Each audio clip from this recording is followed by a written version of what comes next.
Today was leg day, and I've started doing these videos later in the day after I get back, not right after. I don't necessarily know why, but it's late at night and I'm about to go to sleep.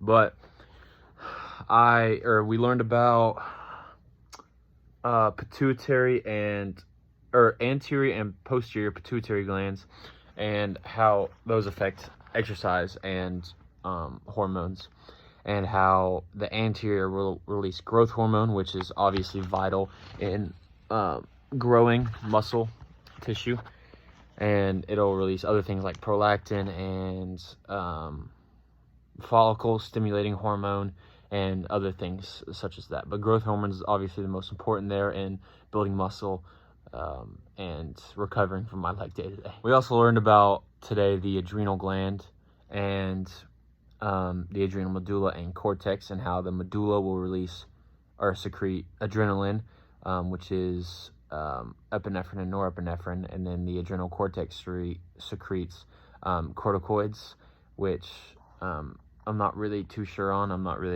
don't have a firm grasp on that yet, but the adrenal medulla will release adrenaline, which is, like I said, epinephrine and norepinephrine. And epinephrine is weaker because there is more of it, and norepinephrine is a lot stronger because there's a lot less of it. I think 80-20 is the ratio from epinephrine to norepinephrine. And while you're working out, epinephrine can play a big role, or adrenaline can play a big role in how you lift and your ability to lift more weight rather than less if adrenaline is released. Along with learning about the adrenal gland, we also learned about type 1 and type 2 diabetes, and how type 1 diabetes is when the pancreas cannot produce insulin, and type 2 is when too much insulin is produced, and how if you work out with type 1, it can have major effects on your insulin levels and cause you either to have hyperglycemia or hypoglycemia,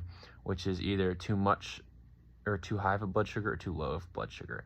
And that can make you really sick if you work out and don't take the proper safety precautions to aid that.